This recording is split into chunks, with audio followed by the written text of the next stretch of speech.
Jadi guys, belum lama ini viral kisah duel carok yang berujung tragis. Siapa di sini? Paralang dan Erjel Satsat yang orang Madura.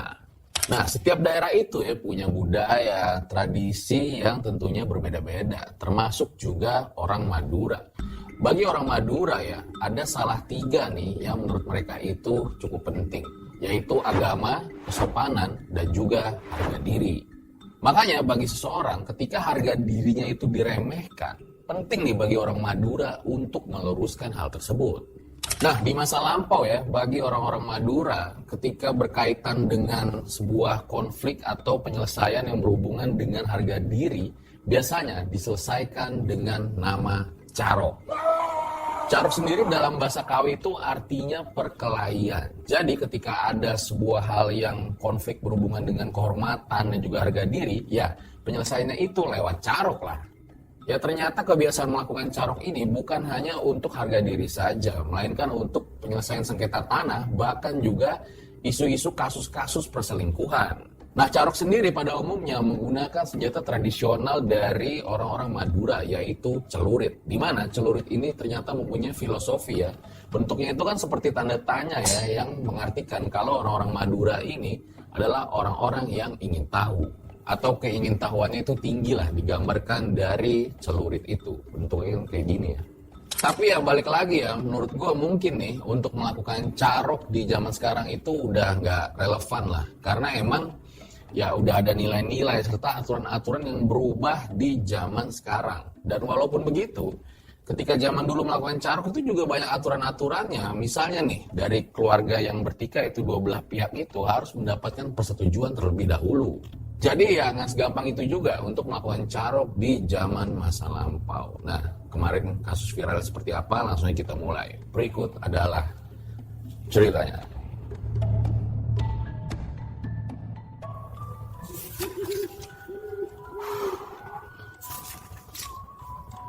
Siapa di sini yang suka baca buku horor yang bisa bikin kalian merinding dan juga adrenalin itu rasanya jadi tertantang?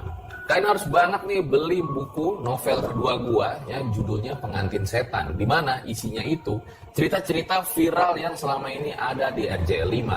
Nah, salah satu kisahnya adalah kisah Pengantin Setan, di mana narasumber ini ya baru cerita detail, makanya gue taruh ada di novel. Di video itu masih banyak yang belum lengkapnya.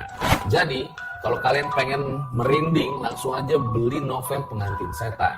Kebetulan lagi pre-order sisa 7 hari lagi. Kalian kalau ikut beli pre-order itu bakal dapat bonus, yaitu diskon yang nanti nggak akan ada lagi tuh di luar pre-order. Harganya bakal normal lagi. Langsung aja beli, gampang di Tokped, di Shopee, semuanya udah ada online, tinggal pesen aja, linknya ada di bio.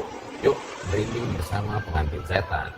Buat kalian yang ikut pre-order novel Pengantin Setan, bakal ada 5 orang beruntung yang dapetin merchandise eksklusif dari RJ5. Jadi, langsung aja ikutan pre-order novel Pengantin Setan.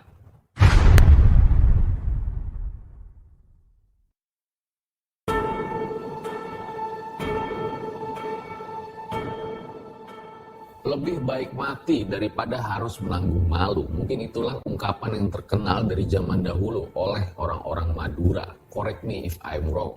Nah, kemarin itu lagi viral banget guys, kasus carok yang terjadi di sebuah daerah di Madura. Duel 2 lawan 10 orang.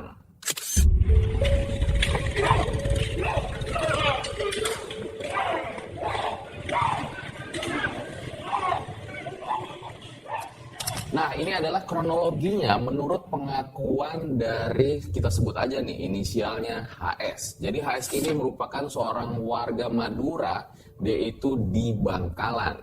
HS ini punya adik, kita sebut aja inisialnya itu WD ya. Jadi WD ini adalah seorang juru parkir. Nah, HS ini terkenal juga punya ilmu-ilmu silat yang dia pelajari ketika dia merantau ke Kalimantan. Kala itu HS lagi nunggu seorang temennya tuh di pinggir jalan di motor, karena dia udah janji pengen ikut tahlilan sehabis maghrib. Nah, ketika dia lagi nunggu itulah si HS itu berpapasan sama 2 orang dengan inisial MTA dan juga MTE dari arah berlawanan saat dia lagi ngendarin motor dengan kecepatan tinggi. MTA itu merupakan warga desa Larangan Timur dan dia juga merupakan guru silat yang disegani oleh warga di desanya. MTA memiliki seorang adik yang bernama MTE tadi, di mana MTE juga merupakan seorang yang bisa atau punya ilmu silat. Di situ HS itu sempat kesilauan ya dengan cahaya motor dari MTA yang lewat di hadapannya. Nah makanya cobalah tuh ditegur sekalian nyapalah dari HS ke MTA itu. Tapi ternyata respon dari MTA itu bikin HS jadi makin bingung. Wih, mau kemana bang? Kok nanya-nanya? Mau apa kau? Kenapa? Ya masa nggak boleh? Dari situ MTA turun tuh dari motor untuk nyamperin si HS. Dengan raut muka yang tiba-tiba terlihat dengan emosi, MTA pun ngomong lagi kira-kira kayak gini. Kamu itu kalau punya mata jangan liatin kayak gitu. Enggak. Saya kan kenal. Masa cuma negur aja nggak boleh?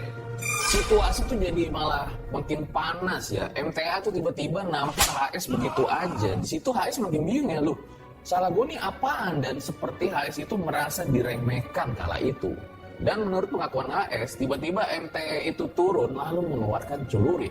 Karena HS ini takut celurit itu kena mukanya, makanya langsung dipegangin tuh tangan dari MTE.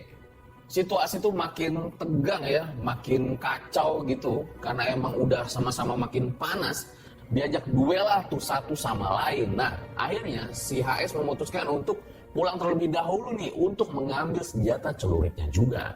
Setelah perdebatan, akhirnya HS ini pulang lah untuk mengambil senjatanya. Nah, di tengah jalan itu dia ketemu sama adiknya tuh si WD. Lalu dikasih tahu lah, ayo pulang ikut gua, kita mau duel. Saya dipukul orang. Ayo pulang. Sesampainya di rumah, HS lalu mengambil 2 buah celurit, yang satu lalu diberikan kepada adiknya. Dan ketika mereka ingin berangkat, disitulah mereka bertemu dengan ibu. Ibu dari HS sempat melarang untuk melakukan carok. Mau kemana? Kok bawa 2 celurit? Seporan Umi. Sudah, jangan pergi kamu. Doain aku Umi. Aku ada masalah. Aku mau berangkat sekarang. HS sempat dilarang oleh ibunya, tapi ya apa daya, kemarahannya itu sudah memuncak, emosinya itu sudah tinggi, dia tidak mendengar larangan dan nasihat dari ibunya. Mereka berdua berangkat tuh menuju ke TKP yang sudah ditentukan sebelumnya dan siap bertemu dengan MTA CS.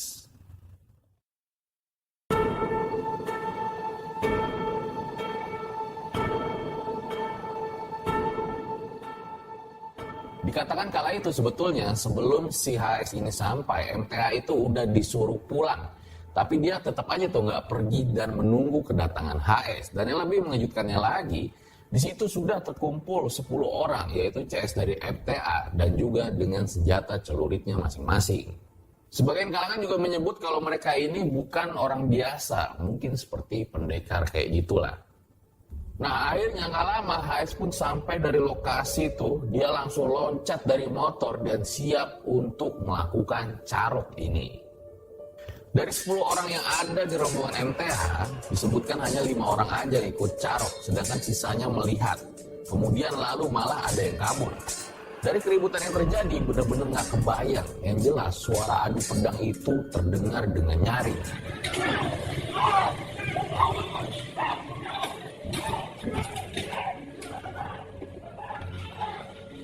Bahkan disebutkan ada juga teriakan takbir dari orang-orang sekitar. HS melawan MTA yang lalu dilanjutkan dengan melawan adiknya, yaitu MTE. Sedangkan WD melawan 2 orang lainnya, yaitu NJ dan juga HF.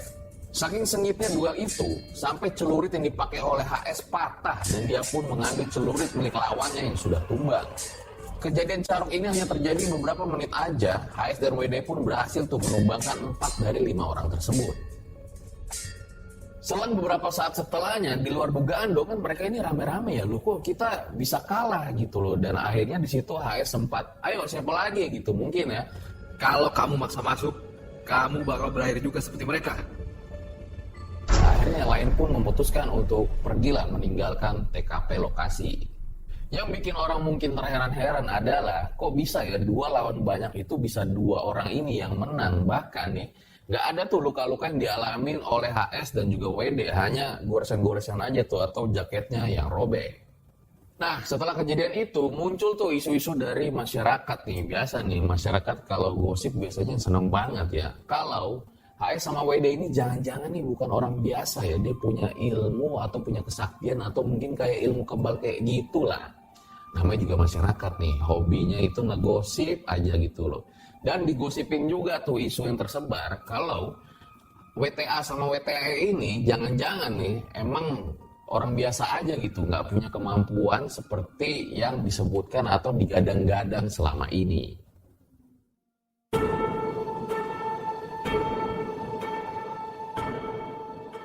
Setelah tragedi Carok tersebut, HS sama WD ini pergilah tuh lari ke belakang rumahnya. Mereka pun sempat kebingungan gitu ya, wah kita harus ngelakuin apa lagi nih. Yaudah akhirnya mereka pun menelepon kakaknya dan juga kepala desa. Dari kepala desa diarahkan mereka untuk menelpon dan menyerahkan diri ke pihak berwajib. Mereka pun akhirnya memutuskan untuk melaporkan dan menyerahkan dirinya ya ke pihak kepolisian. Nah seperti yang tadi gue bilang di awal tadi, bahwa memang Carok itu sudah tidak relevan lagi ya, karena emang udah nilai-nilai aturan yang udah berbeda di zamannya. Kini HS sama WD pun ditetapkan sebagai tersangka atas perbuatannya. Dua bersaudara itu dijerat dengan pasal-pasal yang ada dan ancaman paling lama 15 tahun kurungan penjara. Tapi yang uniknya, namanya netizen nih ya, dari tragedi itu HS dan WD justru mendapat banyak pujian serta dukungan dari netizen. Karena mereka pantang mundur untuk melakukan Carok demi menjaga harga dirinya. Ya walau tentu aja nih, namanya netizen pasti ada pro dan juga kontra ya, yang kontra itu juga banyak. HS sendiri mengaku cukup menyesal atas terjadinya Carok tersebut. Dirinya terbutakan oleh emosi, di mana seharusnya semuanya itu masih bisa dibicarakan secara baik-baik. Kalau ini prosesnya lebih baik saya ngapa layanin orang itu, pikiran saya layanin orang yang nantang Carok itu. Spontan. Tapi ya balik lagi, nasi sudah menjadi bubur. Andaikan kala itu HS mendengar nasihat dan larangan dari ibunya, tentu kejadian seperti ini tidak akan pernah ia alami dalam hidupnya.